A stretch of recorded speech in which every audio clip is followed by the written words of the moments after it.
Muy buenas noches, muy buenas tardes y muy buenos días. Comenzamos la transmisión del día de hoy de Demoliendo Mitos de la Política Charlas. Como todos los miércoles nos acompaña al otro lado del charco, al otro lado del Océano Atlántico, desde Madrid, el señor Juan Antonio Aguilar. Juan Antonio, ¿qué tal todo por ahí?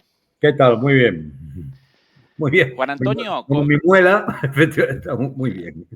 todos aparecemos tocados, yo en la espalda, Juan Antonio con dolor de muelas, bueno, los achaques de la edad, Juan No, Antonio. espero que me lo quiten mañana. Bueno, suerte con eso. Juan Antonio, comencemos con el notición de último momento. En Corea del Sur, el occidente arquetípico, modélico, ese jardín de las delicias de Borrell. En Corea del Sur, aparentemente, tropas de las fuerzas, bueno, tropas del ejército realizaron un asalto al Congreso. Juan Antonio, ¿qué presenciamos ahí en Corea del Sur? A ver, las noticias lógicamente están llegando poco a poco y además ya te puedes imaginar el nivel de desinformación que corre por las redes y demás sobre lo que está ocurriendo. Al parecer tenemos un presidente en Corea del Sur, claro, es decir, Corea del Sur de los países, al menos en Europa, imagino que en América, de los que no se suele hablar mucho, de los que suele ser muy poca información, pero tiene un presidente muy proamericano, muy pro Casa Blanca, llamado John Suk-yeol, nombre un poco raro como todos estos, no sé si se pronuncia Yeol o Yul, pero es eso, John Suk-yeol. Y este hombre, bueno, pues parece ser que en 22 ocasiones de que ha subido a la presidencia, el Parlamento le ha tumbado funcionarios o ministros o altos cargos por corrupción. Es decir, que el nivel de corrupción debe ser bastante alto, incluido a familiares, por lo que se lee en los medios locales, ¿no? Pero era un poco lo del agua, pero es que si no, el dolor no me deja hablar. Tranquilo. Entonces, bueno, pues este señor ha decidido hoy declarar la ley marcial, prohibir prohibir toda actividad de los partidos políticos, censura en los medios y tomar al asalto del ejército el Parlamento. Lo que pasa es que había parlamentarios allí, se han encerrado, luego otros parlamentarios han ido llegando, es decir, le ha costado a las fuerzas militares poder hacerse con el control del edificio y finalmente estos parlamentarios han llamado a la población, que se ha reunido por decenas de miles cerca del Parlamento. El Parlamento ha votado una propuesta de un decreto de levantamiento de esa ley marcial, que según la Constitución coreana el presidente está obligado a respetarlo. Con la cual, a partir de ahí, parece ser que las tropas se han ido retirando del Parlamento. Ha habido una reunión del gobierno y que se retiraría la ley marcial, pero eso no ha ocurrido todavía. Incluso aparecen informaciones de que se ha decretado la detención de algunos miembros líderes de la oposición. Esto es lo que sabemos hasta ahora. Hay que decir que la oposición tiene 170 escaños de los 300 que tiene el Parlamento de Corea del Sur y, por lo tanto, tenía garantizado, pues el que saldrían adelante sus peticiones. ¿Qué nos indica esto? Bueno, pues un claro enfrentamiento entre una presidencia que tiene una dirección política muy determinada y un Parlamento que va por otro lado. Y esto nos recuerda perfectamente a lo que ha ocurrido en Georgia, y lo que ha ocurrido en otras ocasiones, en otros puntos, en otros países, en los cuales, y que puede ocurrir mañana mismo, hoy mismo, ya en Francia, con esa posible moción de censura contra su gobierno, donde hay un presidente, que es Macron, que va por una dirección, y un parlamento cuya mayoría ya va por otra. Y se provoca una crisis institucional que en Corea del Sur, extrañamente, pues han decidido que se podría resolver vía manu militari. declarando el estado de guerra poco menos y echando las tropas a la calle, porque ha habido despliegue de tropas por Seúl. Es decir, bueno, pues esto habrá que analizar en las próximas horas, una vez que se vea cuál es el resultado de todo el tema,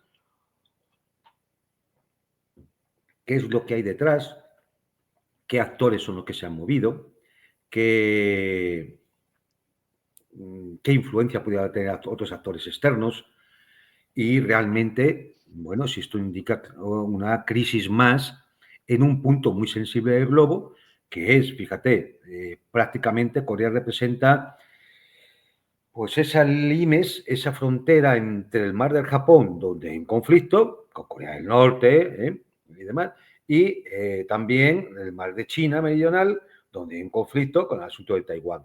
Y Corea del Sur es un punto estratégico del despliegue de contención contra China de los norteamericanos, que tienen allí instalado casi 30.000 efectivos. Con lo cual, bueno, pues otro punto más de crisis que vamos a tener, porque es otro punto más de fractura geopolítica, que esto ya lo hemos comentado en otros programas y en otros canales. Es decir, cuando algunas veces hemos comentado dónde se podían ir produciendo situaciones de conflicto, siempre decíamos en el Rimland, que es lo que coge todo el norte-este de Europa, Cáucaso, Oriente Medio, el Índico, o sea, pasa por el Golfo Pérsico al Índico, llega a Indochina, Mar de China, Mar de Japón, que es donde está Corea del Sur, es decir, está claro, y subir hasta el Ártico. Ahí es donde se producen todos los conflictos. Sí.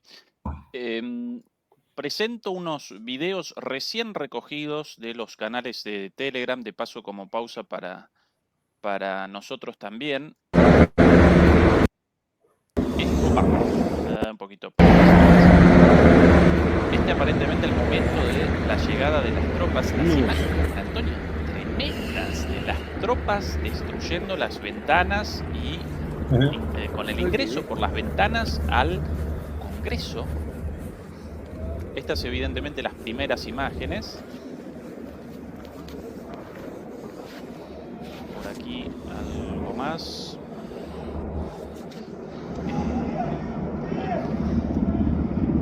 Bueno, hasta ahí, bueno, eso gravísimo, las tropas en el ingreso al Congreso, todavía sin resistencia, evidentemente estas las primeras. Aquí un video un poquito más de más tarde, ya forcejeo directo también. Todo esto de la televisión coreana, por eso sin traducción, perdón por esa prolijidad, pero interesante las imágenes en vivo. Un poquito más por aquí. 군인들이 미쳤습니다 지금. Acá el ingreso por las ventanas. Para Antonio, esto no en Corea del Norte, esto en Corea del Sur. Ya cada vez más bajo la forma de un castillo de naipes en colapso total, y por eso tan peligroso también, ¿no? Armados con los fusiles de asalto, los soldados ni siquiera, bueno, con bolas o armas cortas, ¿no?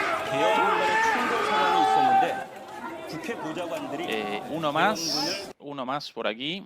Esto de recién, perdón a los demoledores y a las demoledoras por lo improvisado de esto. Acá el ingreso con un grupo comando y atrincherados los parlamentarios. Gravedad de esto. Es terrible. Ahí sosteniendo la puerta, evidentemente, los parlamentarios o sus ayudantes y a las patadas con los militares con los fusiles. En cualquier lugar del mundo a esto lo llaman un golpe de Estado, una intentona, un golpe institucional. Es más, en el comunicado del presidente, cuando ha declarado la ley marcial, daba las razones. Y las razones era que para defender la estabilidad del Estado y demás, frente a las fuerzas norcoreanas, es decir, a los elementos norcoreanos y antiestatales. De todas formas, hay que decir que yo he estado mirando algunos datos y Corea del Sur no ha sido nunca realmente un sitio tranquilo. Lo que pasa es que, bueno, no sale mucho en nuestras noticias y también es cierto que no nos enfocamos mucho en ello, ¿no? Por decir, parece que como si después de la guerra de Corea, pues aquello no tuviera importancia. Pero fíjate, tenía por aquí un dato en el cual desde los años 80 Corea del Sur ha tenido 8 presidentes y 4 han sido condenados a prisión. El quinto se suicidó. Y otro tuvo que irse al exilio por fraude y demás y para escapar de la cárcel. Y que va a ser destituido, lógicamente, si no logra que el golpe siga adelante, va a ser destituido, pues va a acabar también en la cárcel, ¿no? Esto de 8. De 8, 7. Bueno, 7, 4, 5, 6. De 8, 6. Bueno, Sí, esto es un sí. desastre, ¿no? Como ejemplo de democracia para todo Asia, es decir, de estos que están siempre reprochando a los demás, como ejemplo de democracia, desde luego no brilla, no brilla como ejemplo. Es decir, y bueno, pues parece ser que el presidente anterior era una persona más proclive a hablar, a conversar con Corea del Norte. Fue cuando estaba también Trump, recordemos aquellas reuniones de Trump con Kim Jong-un. Llegó este actual presidente y, bueno, pues la cosa se ha ido deteriorando y ya acordémonos, bueno, pues desde algún que otro duelo artillero hasta el tema de los globos con basura, los altavoces y las octavillas, y todo lo que ha ido sucediendo en la frontera entre las dos Coreas con este actual presidente. Evidentemente, todo parece indicar que es mucho más proclive a las políticas agresivas de la Casa Blanca que lo que sería el anterior, ¿no? Y, por supuesto, parece chocar claramente con la posición del Partido Democrático Toburo, que es el que tiene la mayoría en el Parlamento, ¿no? Y así se ha producido esta situación, claro. Sí. Por, por acá me participan de el ruido de botellas de cava descorchadas, no muy lejos de ahí. Este señor más contento que nunca. Este señor, Juan Antonio, con mucho aguante, porque contra este señor todo el mundo, todo el mundo y él ahí firme con sus, Sí. con sus armas nucleares y gracias a sus armas nucleares respetado y gracias a eso él todavía firme ahí a pesar de el ataque no solo de Occidente, muchas veces incluso de países del resto del mundo. Es decir, ha habido años que Corea del Norte realmente estaba, es decir, atacada por todo el mundo, incluso tenía la indiferencia de China y de Rusia y de otros potenciales aliados, pues porque no atendían, es decir, no consideraban ni siquiera que fuera un tema importante en aquellos momentos, ¿no? Luego ya se ha visto con el cambio del ritmo de enfrentamiento y de fractura geopolítica que Corea del Norte era una pieza importante. Y entonces ya, es decir, ahora mismo, claro, es decir, después del acuerdo con China y con Rusia, pues digamos que Corea del Norte, aunque formalmente no esté dentro de ese gran proyecto euroasiático, formalmente, pero sí, ya existen esos acuerdos que enganchan directamente con el resto de Asia, ¿no? Entonces ya su situación es otra. Pero durante muchos años ha estado completamente aislada prácticamente de todo el mundo. Uno porque no la consideraban, eran indiferentes, y otros porque lógicamente la atacaban, ¿no? Y estaba sancionada y está sancionada y bloqueada y bueno, pues lo habitual, ¿no? O sea que Sí. sí. Qué curioso, qué curiosa la narrativa de Occidente respecto a Corea del Sur. En tanto presentaban, por lo menos hasta el día de hoy, a Corea del Sur como un modelo político y económico en Asia. En lo político, como vos recién remachabas, de democracia liberal muy poco, y en lo económico, el éxito de la economía coreana del sur responde a las famosas chaeboles, o chaebol, las llaman en coreano, estos conglomerados económicos muy grandes, conocidos por todos nosotros, como Samsung, como LG, como Hyundai, etcétera, etcétera.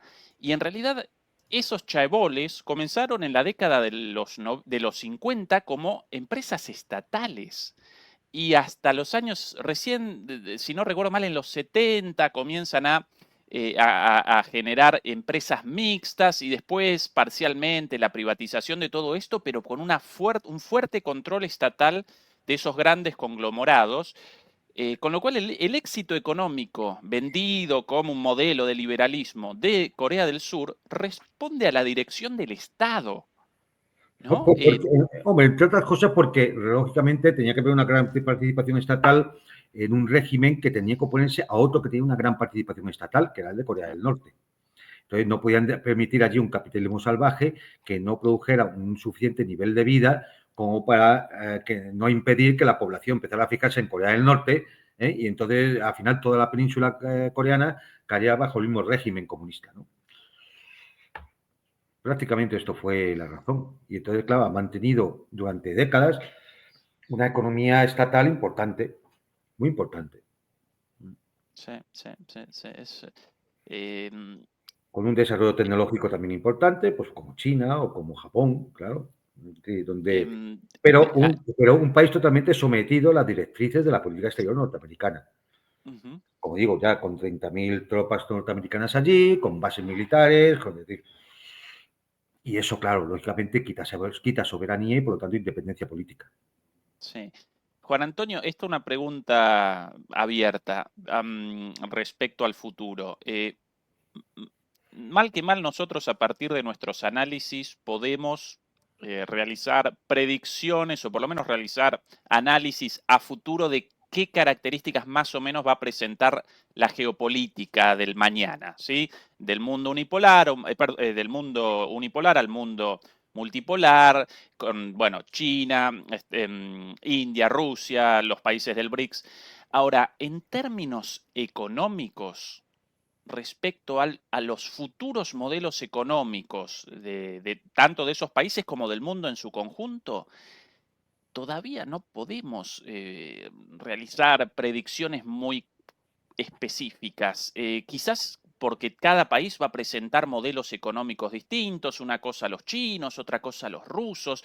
De seguro el capitalismo salvaje neoliberal de las finanzas va a desaparecer porque genera la destrucción de las sociedades. Eso seguro, pero más que eso, o para vos aparecen algunos elementos ya a futuro para el análisis. Hombre, a ver, efectivamente, llevas toda la razón. El modelo neoliberal, tal como lo conocemos, eso va a desaparecer. La globalización, tal como lo habían vendido, va a desaparecer. Ya ha fracasado. Entonces, ¿qué modelos? Puede haber muchos, ¿eh? De hecho, yo creo que vamos a ver muchos. Ahora, creo que ya algunas cosas empiezan a vislumbrarse que creo que han regresado para quedarse. Por ejemplo, cierta economía estatal, cierto proteccionismo a la hora de los intercambios comerciales entre países. De ahí los polos, los espacios económicos autocentrados alrededor de cada polo, que intentarán proteger sus propios mercados. Yo creo que esas dos cosas ya están claras que van a suceder. Proteccionismo y intervencionismo estatal, necesariamente. Y, bueno, pues luego, pues me imagino que los espacios autocentrados intentarán establecer zonas de mercado libre en su interior y zonas de, bueno, pues de intercambio comercial mediante aranceles entre los polos, pero eso sería lógico también. Es lo que vino ocurriendo ahora mismo cuando Estados Unidos se cabría y le pone aranceles a productos de otros, o viceversa, ¿no? Eso ya vino ocurriendo. Sí. Pero yo creo que el proteccionismo y la propiedad estatal, es decir, la intervención, cierta sector, cierta parte de la economía como economía estatal, eso yo creo que no es nuevo, pero va a volver. Durante un tiempo estuvo muy desprestigiado y yo creo que ahora va a volver.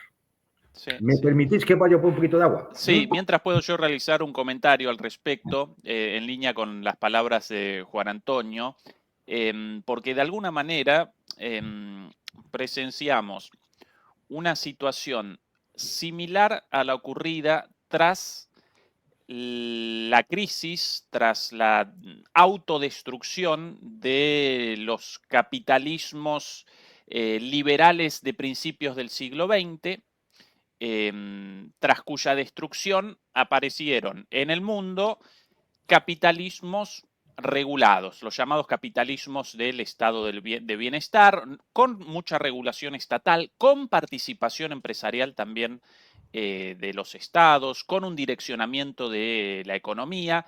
Y en aquel entonces, debido en gran medida a la amenaza roja, entre comillas, del comunismo, también con mucho mejores condiciones para los trabajadores que durante el capitalismo victoriano muerto en la primera, sí, a principios del siglo XX. Que van en, quizás ahí puede aparecer una similitud en el sentido de que van a participar más los estados. Ahora, si eso va a generar necesariamente, como en aquel entonces, un mejoramiento, una participación de los estados en pos de la mejora de la situación de los trabajadores, eso todavía para mí aparece en disputa. Porque, por ejemplo, Trump, ¿qué quiere? Quiere aranceles para la protección de los capitales estadounidenses. Ahora, en cuanto a la política entre capital y trabajo, él aparece abiertamente y claramente del lado del capital, ¿no? Entonces, intervenciones estatales como en los capitalismos de posguerra, sí, pero no necesariamente en la búsqueda del bienestar No. de los de abajo, sino en defensa de las economías nacionales, pero favoreciendo a a los grandes empresarios nacionales. Eso Esa por quizás es supuesto. una diferencia, ¿no? Sí, sí, no, eso por supuesto. Es decir, desde el punto de vista geopolítico, los modelos se han adoptando una forma que les definirá respecto a los otros modelos de los demás polos, en un mundo multipolar. Pero eso no dice nada respecto a la distribución de la riqueza dentro de cada sitio, de cada país. Sí, sí. Es decir, ahí, más allá de la dialéctica de estados que se produce en la geopolítica, habrá que volver a establecer efectivamente cuál es la situación de la dialéctica de clases dentro de esas economías que tendrán que derivar, en algún cierto sentido, en una mejor distribución de la riqueza, con no sé qué tipo de políticas sociales o socialistas, me da igual, pero que tendrán que ir en esa dirección si no queremos que al final esos modelos fracasen, claro. Sí, sí, sí, sí, completamente de acuerdo. Y Juan Antonio, abandonando esta zona del Rimland y reacomodando el foco hacia otra zona del Rimland en Georgia, ¿qué presenciamos, qué situación presenciamos en Georgia en este momento? Bueno, pues curiosamente parece un espejo también de lo ocurrido en Corea del Sur, ¿no? En Corea del Sur hay un presidente enfrentado al Parlamento y entonces decide dar un golpe de Estado que va en defensa de la democracia liberal frente a los norcoreanos de la oposición. Bueno, en Georgia que tenemos a una presidenta francesa de nacionalidad, de pasaporte, funcionaria de todas las instituciones globalistas que uno se pueda imaginar, que se enfrenta al Parlamento georgiano elegido democráticamente por la mayoría de los georgianos. Y entonces esta señora se lanza a montar una revolución de color, es decir, dicho de otra forma, un golpe de Estado para impedir que el Parlamento pueda actuar. Para impedir que se vaya adelante una ley de agentes extranjeros que son los que están interviniendo en Georgia. Para impedir la victoria del partido Sueño Georgiano, que es quien ha ganado las elecciones. Para impedir que pueda de forma soberana, anular no, simplemente suspender durante 4 años las negociaciones con una Unión Europea que está chantajeando a Georgia. Y finalmente, que no acepta que este mes de diciembre ahí tiene que haber elecciones presidenciales y esta señora se tiene que ir. Y entonces decide que como ella no legitima, no reconoce la legitimidad del Parlamento, que ella no dimite, que ella se queda, vamos. Es decir, digan lo que digan las elecciones. Bueno, esto es simplemente un golpe de Estado, pero además un golpe de Estado mafioso. Un absoluto golpe de Estado mafioso, que no se justifica por nada, políticamente en nada. Y digo mafioso porque ya el primer ministro georgiano fue amenazado desde la Unión Europea, incluso con aquella famosa llamada en la que le recordaron el atentado que sufrió el primer ministro eslovaco, Robert Fico. Es decir, bueno, pues simplemente esto lo que nos indica es todo lo que nos estamos jugando en la política mundial para que hasta un Estado, en principio, que no pensamos, tenga una gran importancia, un gran peso en la política internacional, como es Georgia, es motivo de disputa. Y así estamos. Y eso es lo que estamos viendo, como unos supuestos manifestantes pacíficos que espontáneamente salen a la calle y van armados con cañones con cohetes artificiales, con pirotecnia, van todos repartiéndose a misnadas las mascarillas para los gases y los humos, van lanzando cócteles molotov que se realizan en algún sitio, y con cascos, con escudos, y claro, banderas, y uno piensa, ¿quién paga todo esto? Sí, de hecho comienzan como en el Maidán. Yo recuerdo que al principio también, primero fuegos artificiales, piedrazos, después bombas Molotov, después aparecieron pistolas y más tarde fusiles de asalto directamente en las manifestaciones. El peligro ahora mismo que hay es que en cualquier momento puedan aparecer extraños francotiradores por los tejados que empiecen a disparar a diestro y siniestro, como pasó en la Plaza del Maidán. Sí. Y todos sabemos, efectivamente, al cabo de los años, sabemos perfectamente de quién eran esos francotiradores, quién los pusieron allí y qué intencionalidad había, que era el golpe de Estado. ¿Qué pasa ahora? Bueno, pues que yo creo que en Georgia, igual que en Bielorrusia y otros países, pues ya han aprendido de lo que pasó en Ucrania, ¿no? Y de lo que pasó en Kiev, cuando el Maidán. Y entonces, pues yo creo que hay más defensas, digamos, el Estado tiene más defensas para poder acometer hechos de este tipo, ¿no? Entonces yo, tengo esperanza de que al final el Parlamento georgiano y el gobierno de Georgia logre parar esto y no acabe convirtiéndose Georgia en una segunda Ucrania. Si no recuerdo mal, la presidenta georgiana, nacida en Francia, realizó su primera visita a Georgia a los 32 o 33 años. Sí, es el grado de cipallaje de esta señora, de subordinación a Francia, la Unión Europea y a los Estados Unidos. Ahora, a propósito de Francia... Mira, como detalle, esta señora es una auténtica canalla. Y tengo que decirlo así, y ojalá me escuchara, o me escucharan en la embajada de Georgia en Madrid. Esta señora es una auténtica canalla, una sinvergüenza de tomo y lomo, porque en unas manifestaciones que ellos están haciendo que sean violentas, muy violentas, desde hace 4 noches, esta señora ha llamado a los escolares a protestar. ¿Qué está buscando? Está buscando que en la refriega aparezcan policías pegándole a los niños, o que pase algo y algún niño muera. Sí, por ahí vistas imágenes, videos, Juan Antonio, tremendos de chiquilines arrojando piedras, mandados por sus padres, obviamente, sin ninguna idea de nada, arrojando piedras contra la policía, buscando precisamente eso, el grado de bajeza humana de esa... Pues esa es la tiparraca, la fantoche, la canalla, que preside el presidente de Georgia y que además dice que ya no se va.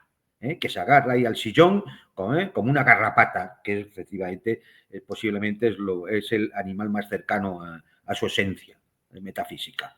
Es decir, que es lamentable. ¿Por qué indigna esto tanto? Porque lo estamos viendo venir y no se hace nada para pararlo, porque lo estamos viendo venir.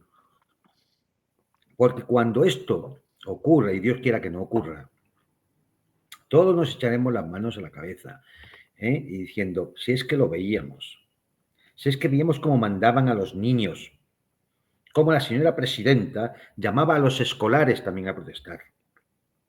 Lo veíamos. También lo ve toda la gusanera mediática occidental y se lo calla.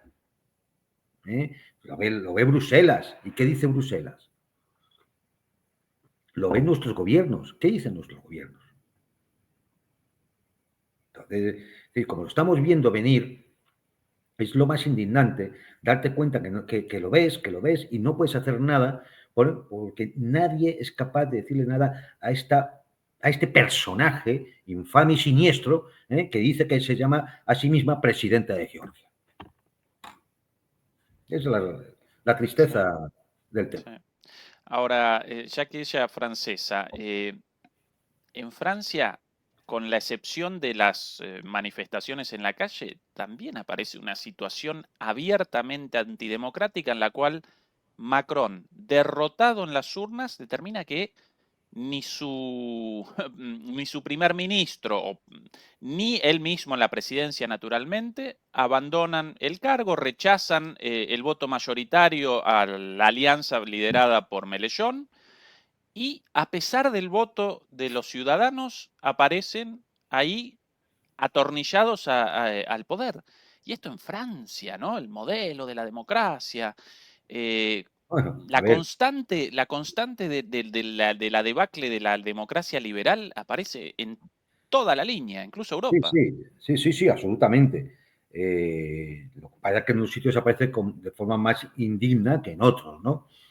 Por ejemplo, en el caso europeo, tanto Alemania como Francia están demostrando una indignidad digna de encomio, es decir, magnífica. Vamos, un ejemplo para Europa. En Francia, un Macron que, para salvar su propia crisis, lanza unas elecciones legislativas, no presidenciales, no dimite, lanza unas legislativas, queda fracturado la Asamblea Nacional Francesa, gana el bloque de izquierdas, de Jean-Luc Mélenchon. Y este señor no llama a Mélenchon para que forme gobierno. Impone él, ni siquiera llama al segundo partido de oposición, que es la de la señora Le Pen. No, impone él a un personaje al que se le ha ocurrido. Y entonces, cuando lógicamente eso llega a mal fin, porque claro, no hay apoyo, llega el momento de votar los presupuestos, claro, no salen. Y como no salen, pues estamos metiendo a Francia en un follón muy grande. Y entonces, pues, estos señores decían que van a imponer los presupuestos. Y entonces, pues, que hay una moción de censura. Y entonces, muy posiblemente, a estas horas, estamos hablando de miércoles, a estas horas, pues, el gobierno del señor Macron, pues ya no esté. Es decir, haya sido ya rechazado. ¿Va a dimitir él? No, va a buscar a otro, porque es que no hay forma de echarlos. Es que ni con agua caliente. Y ya sabemos lo que protestar también en Francia. Policía, policía y policía. Es que lo hemos visto. Desde los chalecos amarillos para adelante lo hemos visto muchas veces. Últimamente en las protestas a favor de Palestina. La represión, los golpes, y los botes de humo, los gases lacrimógenos, etcétera, etcétera.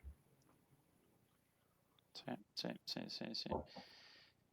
Y en el caso de una escalada, incluso hasta podrían el modelo de Corea del Sur también, ¿no? Sí, no, efectivamente, si no, pues se da un golpe de Estado, se intenta al menos, se da un golpe de Estado y ya está, ¿no? Es decir, bueno, pues esto lo que indica claramente ya no es solamente la crisis geopolítica global, ¿no? que la que, bueno, estamos y quizás sea el aspecto más importante de todos, pero esto también nos deja ver las costuras del resto de las estructuras sistémicas, ¿no? La economía, la sociedad, la política, la cultura. Y lo hemos ido viendo. Y precisamente Francia es un buen escenario para verlo. Lo hemos visto con las Olimpiadas. Hemos visto esa cultura con las Olimpiadas. Hemos visto la economía cómo está con los bonos franceses. Hemos visto la política cómo está con esto que estamos viendo estos días en la Asamblea Francesa y demás. O sea que realmente nos deja ver pues que es todo, toda la estructura sistémica del orden nacido en Bretton Woods, del orden nacido en el Consenso de Washington, del orden nacido tras la Segunda Guerra Mundial, la que se está resquebrajando.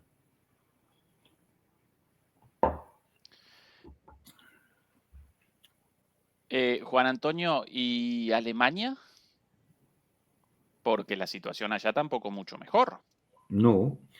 En Alemania, bueno, pues ya han empezado lo que era esperable, que iban a empezar las huelgas. Es decir, las factorías de Volkswagen están en huelga, porque va a haber miles y miles de despedidos, cierres de factorías, desindustrialización completa. Esto lleva al paro, el paro a la pobreza a la depresión. Es decir, y si es que y en Alemania lo saben muy bien, que vivieron una época muy mala previa precisamente al ascenso de Hitler al poder, ¿no? Precisamente por estas razones, ¿no? Aquí, Juan Antonio, imágenes de el día de ayer. Esto IGM a la izquierda, eso el sindicato IG Metal, es el sindicato de la industria metalúrgica automotriz, de hecho uno de los sindicatos más grandes del mundo. Hoy en todas las factorías, en todas las fábricas de Volkswagen, huelgas por los anuncios de reducción del salario para todos del 10%, sumados a todos los despidos ya algunos llevados a cabo, pero la gran mayoría de ellos todavía anunciados pero pendientes. Así otras grandes empresas como BASF, como, bueno, BMW, Mercedes, esto también. Exactamente. Audi, Porsche, BMW, Mercedes-Benz. Y el gobierno de salida también. Un gobierno de minoría. De salida con unas elecciones también provocadas, obviamente, porque ya no se tiene mayoría parlamentaria. Entonces, provocadas por eso, se van a unas elecciones que van a ser en febrero, si es que se llega. Y mientras tanto, pues Scholz, que se va a Kiev a seguir dando dinero, o sea, una serie de cosas, una ministra de Exteriores que va a China a ofender a los chinos, a hacer el ridículo, un personaje absolutamente nefasto para Alemania, la señora Baerbock. Y bueno, pues estamos en una historia muy parecida, pero esto nos indica el camino que lleva Europa. Si los países fundamentales del eje eran el eje franco-alemán para la estabilidad de Europa y para su economía, están como están, esto significa que es que esto se puede empezar a caer como un castillo de naipes en cualquier momento. Sí. 2025 va a ser un año para Europa tela marina. Va a haber sorpresas. A propósito de Alemania y con Alemania como plataforma para el salto hacia Ucrania, como trampolín para una charla sobre Ucrania. Acá, Juan Antonio, si me ayuda, acá las imágenes de Scholz el día de ayer en su llegada a Kiev en tren. Por cierto, unas horas antes de esto, la llegada en su primer día de trabajo de Kaja Kallas y de Costa, ¿sí? Primer día de trabajo, apenas iniciado el mandato, ellos ya en Kiev y con unas declaraciones, bueno, de las habituales. Acá Scholz con un maletín en la mano. Y hace unos días, Juan Antonio, una rendición en la práctica de Zelensky en cuanto a su predisposición a partir de ahora, por lo menos desde hace unos días, en una entrevista con la televisión británica y después con la televisión japonesa, su predisposición a comenzar negociaciones en las cuales Ucrania convalidara la captura de los territorios ya tomados por Rusia, comenzara una disputa diplomática, ya no militar, por esos territorios y llamara a la participación de la OTAN en el resto de Ucrania, con lo cual, de alguna manera, capitula en el principal causante de la guerra según la narrativa occidental ucraniana, ¿no? Porque esa la justificación de ellos de la guerra, queremos todos los territorios en 1991. La integridad territorial. Exacto, si no, ¿para qué tanta muerte? Bueno, después de casi 3 años de guerra y 1 millón de personas muertas, ahora, bueno, sí, ahora convalidamos la negociación con Rusia en esas condiciones. Pero bueno, ese es el contexto y Scholz de llegada a Europa, a Ucrania, con la promesa de este dinero, también por ahí promesas de más dinero de Biden, pero también en el aire, Juan Antonio, de alguna manera, un tufillo a rendición o por lo menos a una capitulación disfrazada. ¿O yo aparezco confundido en esta interpretación? Yo creo que eso ya está, venimos hablando desde hace ya muchas semanas, que al final el gran problema que iban a tener ahora, sobre todo cuando llegara Trump, era de qué forma tenían que adornar la derrota para que pareciera una victoria. Es decir, ese es el gran problema. Y de todas formas sigue habiendo cosas incomprensibles. O sea, el primer día de trabajo de los 2 miembros principales de la Comisión Europea, la señora Keller y el otro señor Costa, y lo único que tienen que hacer es ir a Kiev. Y Scholz va a coger y se va a Kiev. Pero bueno, ¿qué ganancia política, geopolítica, geoestratégica tiene el ir a ver a Zelensky a Kiev? Vamos a ver. No es más barato y seguro que vaya a Zelensky a Bruselas. Es que es uno el que se tiene que mover, el que vaya a los sitios, y así, además, ya no está allí, con lo cual no le caen las bombas. Es decir, bueno, pues tienen que ir todos allí. ¿Qué circo es este? ¿Qué circo es este? Todos van allí a hacer una especie de paripé, a ver a Zelensky, pasarle la mano por el lomo, ir a ver alguna cosa, un hospital o lo que sea, a prometer más millones. Bueno, esto, es decir, no es justificable. A mí que me lo expliquen. O sea, ¿cuál es el objetivo de todas estas visitas aquí? ¿A qué ha ido Scholz? Porque si para decirle que le va a dar 700 millones de euros en armamento, que le llame por teléfono. Y si no, hombre, que vaya a Zelensky a Berlín a recogerlo. ¿A qué va? ¿A qué van todos estos? O sea, recordemos durante 2 años y medio la cantidad de ministros, primeros ministros, presidentes y demás que han pasado por Kiev. ¿A qué?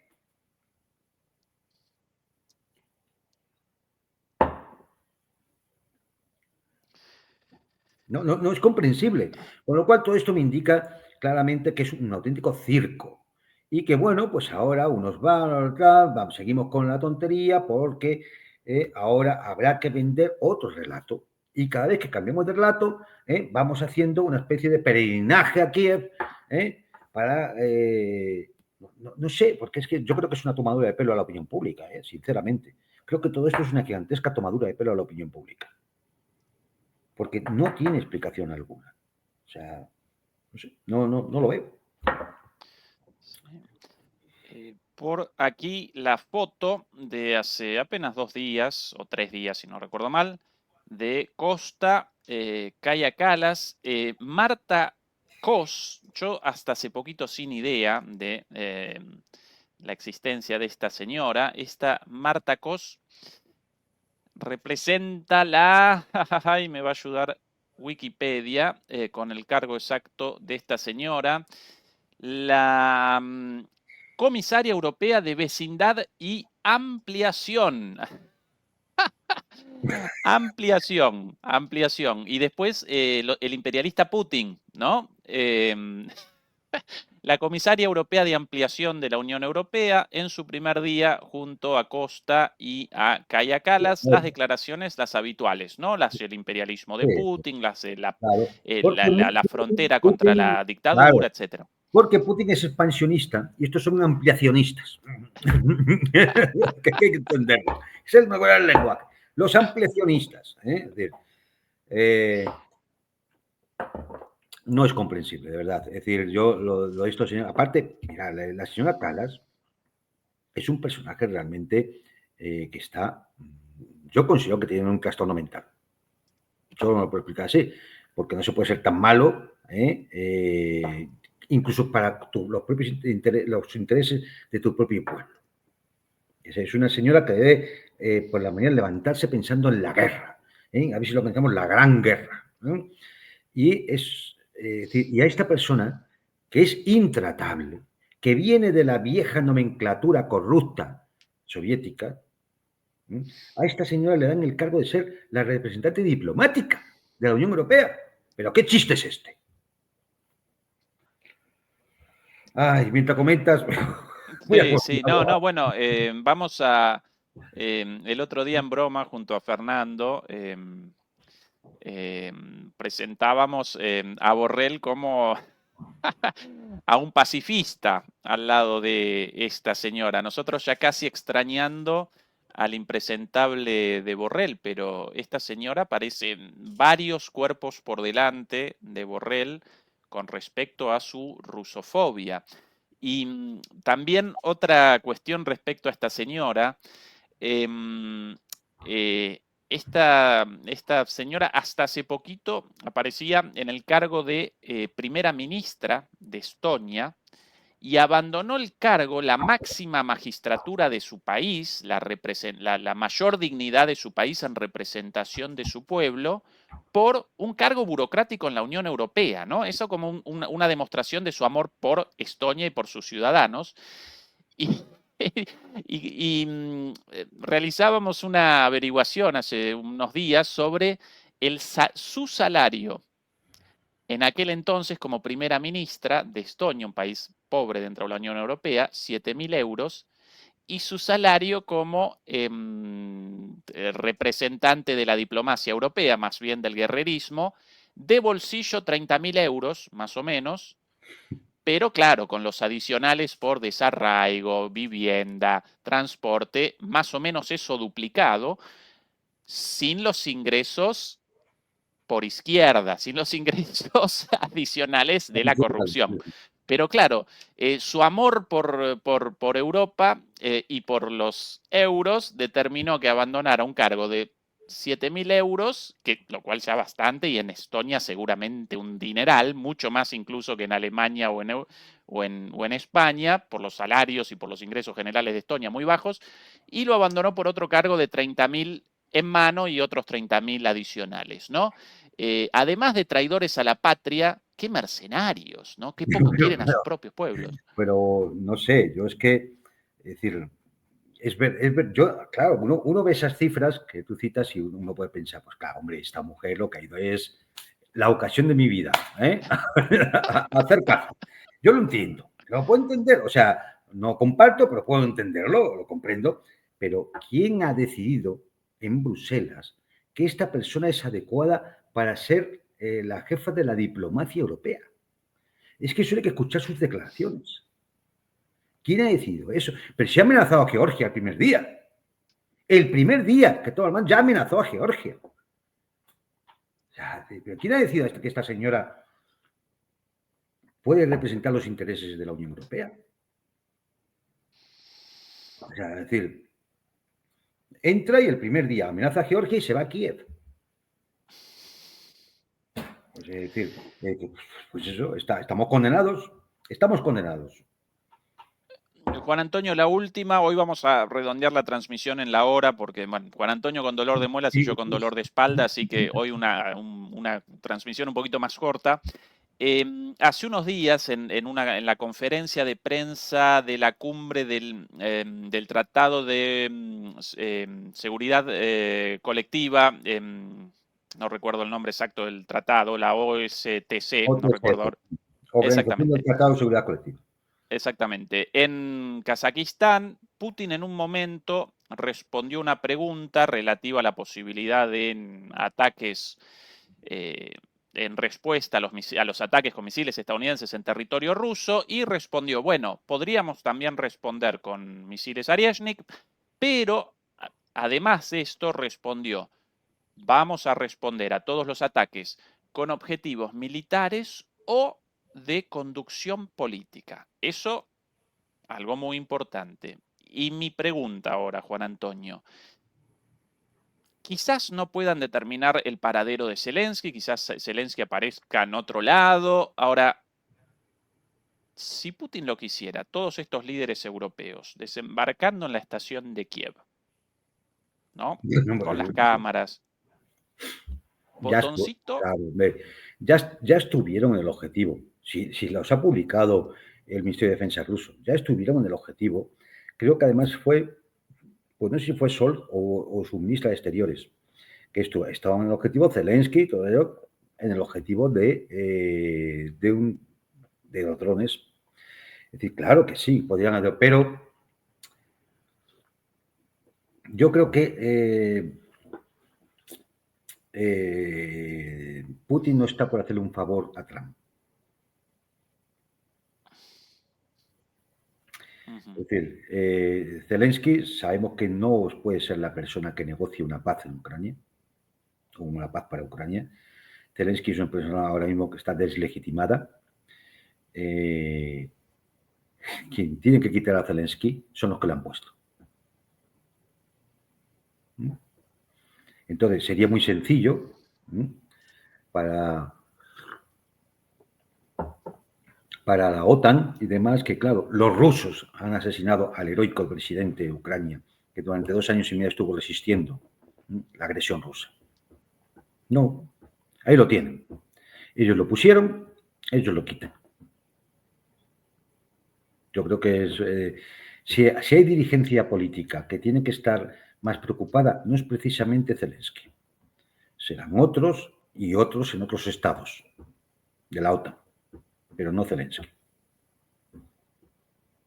Porque sí. Zelensky es un muerto político, él no lo sabe, pero Zelensky es un cadáver político. Entonces, lo que le han puesto que lo quiten. Puede que además de cadáver político, tras su salida por la puerta trasera, posiblemente un cadáver de otro tipo también, Juan Antonio, porque... Eso puede ocurrir perfectamente. No lo sé, yo creo que si él es un poco inteligente, y hombre, tampoco es tan tonto. Yo creo que y tiene que salir de Ucrania si irá a Israel. Ajá.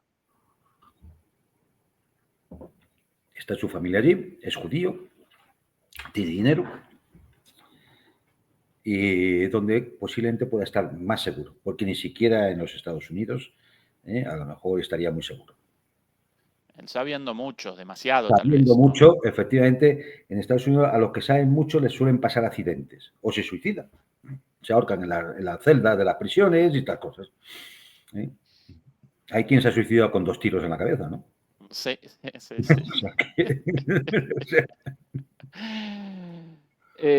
Juan Antonio, vamos a redondear la charla de hoy, cortita pero muy jugosa. Como siempre, en el final, el cierre tuyo, lo que quieras, cualquier cosa en el tintero, a tu disposición, como siempre, la charla. Bueno, pues mira, yo muy sencillo, porque como todo día nos sale un sobresalto, desde la semana pasada que hablamos y las anteriores y demás, fijaros lo que va ocurriendo, cómo si al final se extendió el conflicto Oriente Medio hacia el Líbano, cómo surgió el problema en Georgia, después de unas elecciones trufadas en Moldavia, donde también ha habido tanta tensión. Ahora vemos a ver qué pasa en Rumanía. Salta la revuelta terrorista una vez más en Siria, que tiene mucho para hablar y ya hablaremos más adelante. Ahora estos problemas en Corea del Sur. Está todo muy inestable y va a seguir todo muy inestable. ¿Hasta cuándo? No lo sé, hasta que alguien dentro del hegemón decida que hay que ir a cierta estabilidad. Porque en el fondo todos estos frentes, todos estos focos están interconectados. Y están interconectados por los mismos actores. Es decir, si ustedes observan, son los mismos actores. Entonces, bueno, pues a ver qué pasa en Francia. Entonces, nos vamos a encontrar en estos días, a ver qué pasa finalmente en Georgia. No sabemos cómo va a discurrir todo el frente en Oriente Medio. Es decir, nos vamos a ir encontrando cada vez más conflictos. Y aviso, ha habido también un intento de desestabilizar en Kosovo, lo cual es para echarse a temblar, porque sabemos que es una zona también muy caliente, que también está en Europa, en los Balcanes, en el famoso avispero de toda la vida. ¿Qué puede pasar? Pues cualquier cosa. Puede pasar cualquier cosa ahí o en Corea, ya lo hemos visto. Puede pasar en Pakistán o puede pasar en el Mediterráneo Oriental. Puede pasar en cualquier sitio ahora mismo. La situación es tan inestable que sencillamente estamos, bueno, pues a ver, cada día que nos vamos a la cama, decir, mira lo que ha pasado hoy, a ver qué pasa mañana. Así que, por lo menos, cuando digo que puede haber una situación de estabilidad, pues no lo sé. A lo mejor la nueva administración norteamericana llega con la intención de al menos estabilizar algo la situación. Si no, esto irán creciendo, lo estamos viendo, porque las estructuras están ya muy carcomidas. Es decir, las potencias emergentes van cogiendo fuerza y el hegemón se va debilitando. Y lo estamos viendo en Europa. Y ese choque puede hacer que al final, como el cántaro de bronce y el canto de barro, de tanto golpearse, al final el canto de barro se rompa. Completamente de acuerdo.